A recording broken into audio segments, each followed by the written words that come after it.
Imagine working your entire life, giving every ounce of energy you have to provide for your family, your wife, your kids, the people you love the most.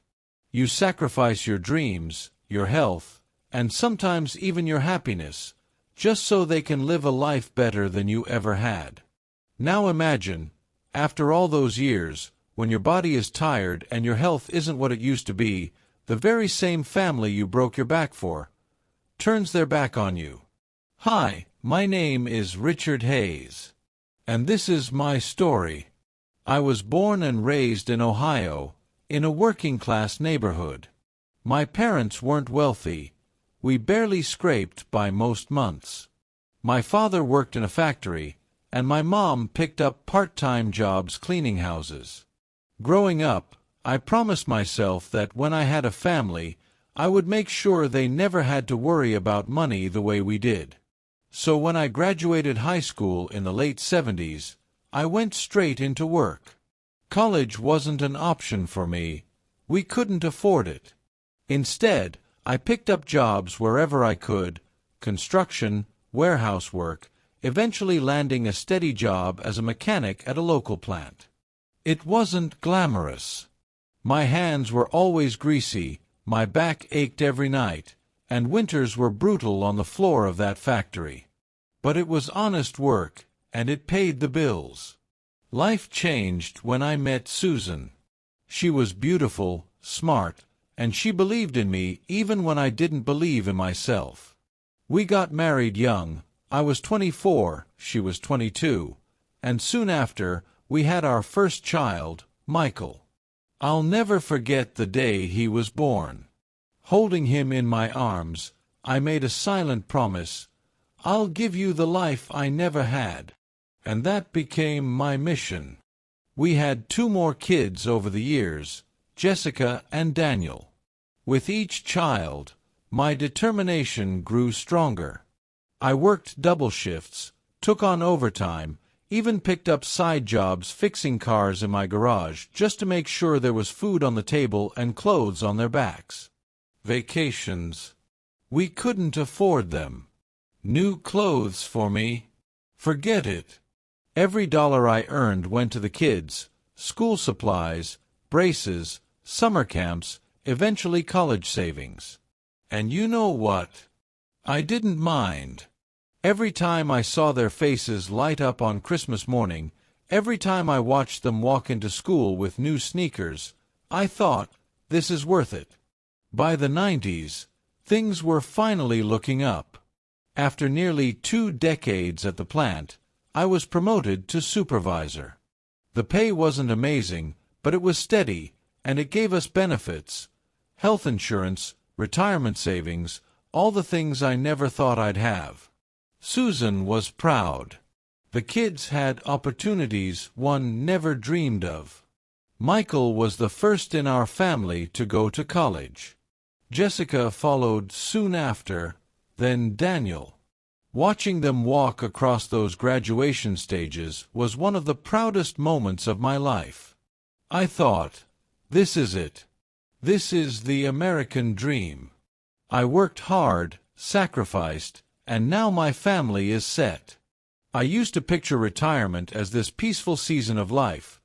Me and Susan traveling, visiting the kids, spoiling the grandkids, finally enjoying the fruits of all those years of labor. But reality had other plans. Retirement hit me harder than I expected. At first, it was nice not waking up at 5 a.m. to punch a clock. But then the emptiness set in. My body ached from decades of physical labor, arthritis in my hands, bad knees, constant back pain. And without work to distract me, the health issues seemed louder, heavier. Susan tried to be supportive, but I could see the frustration in her eyes. I wasn't the same strong man she married. I was slower, weaker, tired all the time. The kids, well, they had their own lives now. Michael became an engineer, Jessica a nurse, Daniel went into finance.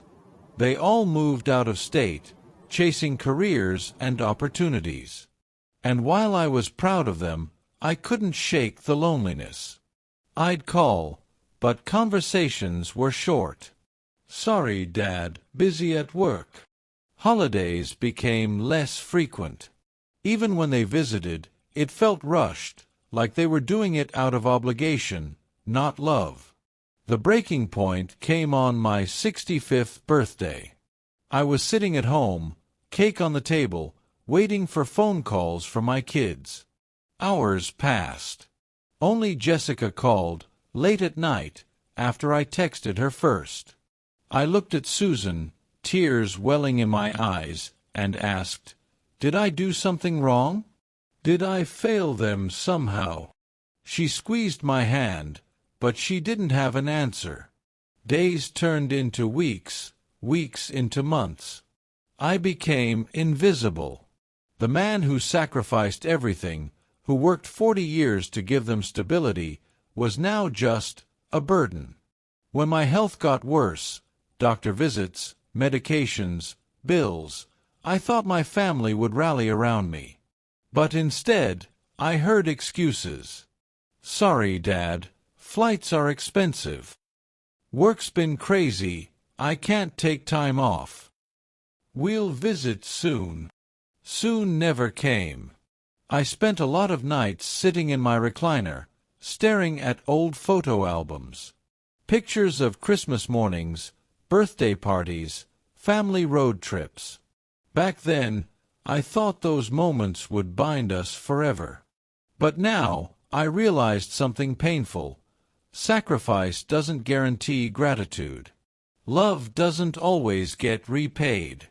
And yet, do I regret it? No. Because in those moments, when my kids were laughing, when they felt safe and happy, I had everything I needed. I may not have their attention now, but back then, I had their smiles. And that's what I worked for. So why am I telling you this? Because maybe you're like me. Maybe you're a father, a mother, a grandparent, who gave everything for your family. Maybe now you feel forgotten, invisible, unappreciated. And I want you to hear me. Your efforts were not in vain. Even if they don't say it, even if they don't show it, your sacrifices shaped their lives. You gave them stability. You gave them opportunities. You gave them love.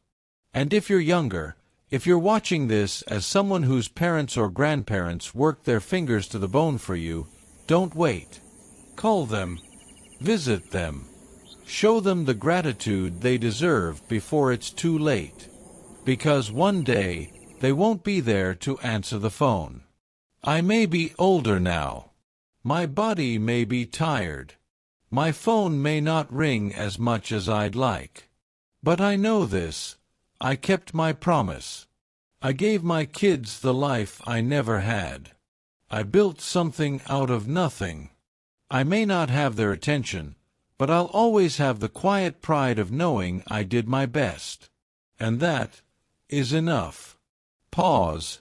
Voice cracks slightly. But still, sometimes I just wish they remembered. If this story resonated with you, please share it. Maybe it'll remind someone out there to pick up the phone, to say thank you to the people who sacrificed for them. Leave a comment below. Have you ever felt forgotten by the very people you worked hardest for? Or maybe you want to give a shout-out to your parents or grandparents. I'd love to read your stories. Don't forget to like this video, subscribe for more real-life stories, and hit the bell so you never miss one. This is Richard Hayes, signing off. Thanks for listening.